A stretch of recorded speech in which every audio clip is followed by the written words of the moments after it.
The Cura de Ars, a memoir of Jean Bautiste-Marie Vianney by Georgina Molyneux. Chapter 7. The Cura de Ars and La Salette. Marie Vianney's inward suffering was often complicated by particular causes, which still further harassed his mind and augmented his pain. Prominent against these were the circumstances connected with the celebrated apparition of the Virgin Mary to the little Alpine shepherds, reported to have taken place at this time.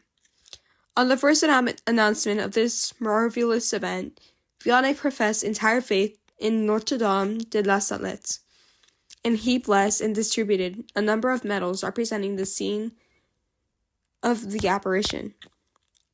I was anxious, said he, to possess myself of a fragment of the stone upon which the Holy Virgin stood. I've constantly spoken of this miracle to the Church. In the autumn of 1859, Maximin, one of the young shepherds upon whose evidence rested the truth of the miracle, came to Ars. It appears that he did not make a favorable impression there, but on the contrary, was looked upon as a singularly unattractive and disagreeable child, or disgraceable child. This boy had a long conversation with Marie Vianney, the consequence of which was that the cure refused any longer to sign the images of La Salette, or to give away the medals. When pressed for an explanation of this change of conduct, his invariable reply was, "If what the child told me is true, the miracle is disproved." Fabien Molyneux adduces the following conversation, which took place between Marie Vianney and himself on this subject, in the presence of a smaller number of witnesses. Monsieur the Cure, what are we to think concerning La Salette? You may think what you like. It is not an article of faith. May I ask what passed between you and Maximin in that conversation, which has caused so much agitation? What impression did it leave on your mind? If Maximin did not deceive me, he did not see the Holy Virgin. But Monsieur the Cure, they say that the Abbé Raymond wearied the child with questions, and that it was in order to escape from further examination that he declared that he had seen nothing. I do not know what Raymond did, but I know that I did not weary the child. I merely said when he was brought to me, "Is it you, then, my friend, who saw the Holy Virgin?" Maximin did not say that he had not seen the Holy Virgin. He said that he had seen a great lady. Perhaps there is some mistake underneath this? No, my friend. The child told me that this was not true, that he had seen nothing.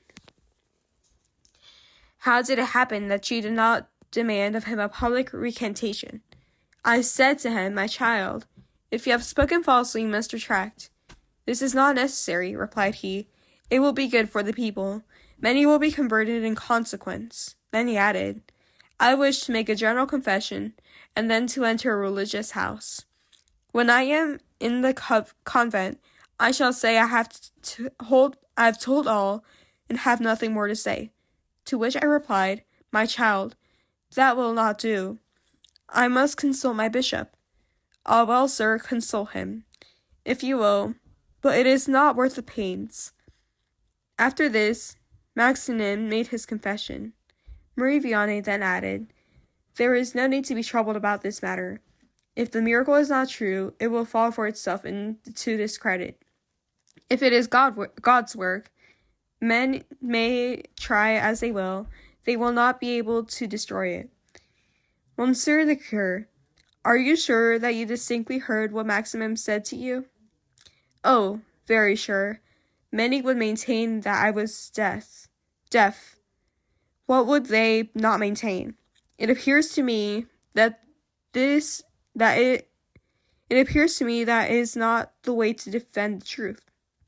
Maximin's unequivocal declaration that he had not seen the Holy Virgin, that he had seen nothing, placed Marie Vianney in a state of the most painful doubt and perplexity. The leading of his heart, as well as his respect for episcopal authority, inclined him to believe the miracle. Still, he could not persuade himself that he had not heard what had been so clearly and distinctly uttered.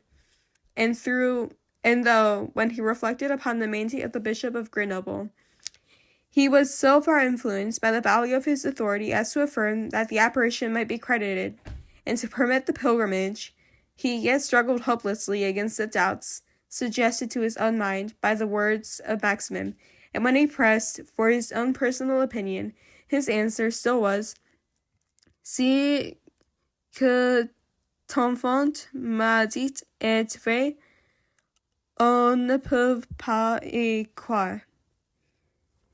This painful state of indecision continued for 8 years, when, to the infinite satisfaction of his brother priests and to the members of his flock, it was affirmed that the fluctuations and uncertainties of the holy cure have ceased.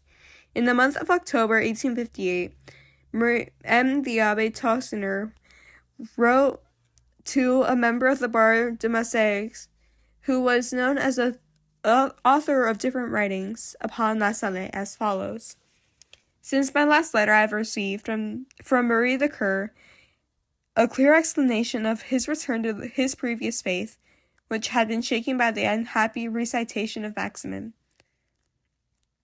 These are the details which you will rejoice to learn. Marie Vianney informed me that he had prayed to God to deliver him from the doubt which he had endeavored, from respect to episcopal authority, to suppress, but which still harassed his mind. For 15 days, added he, I suffered the most painful and perplexity, which only ceased when I said credo. I was then anxious for an opportunity of manifesting my faith to a member of the diocese of Grenoble, and the next morning a priest entered the sacristy, with whom I was unacquainted, and inquired of me whether it was right to believe in La Salette. I replied, yes. I asked of God a temporal grace, through the intervention of the Virgin, invoked under the name of La Salette. I have attained it. Notwithstanding, then, the retraction of Maximin and the Cura de Ars believes in La Salette.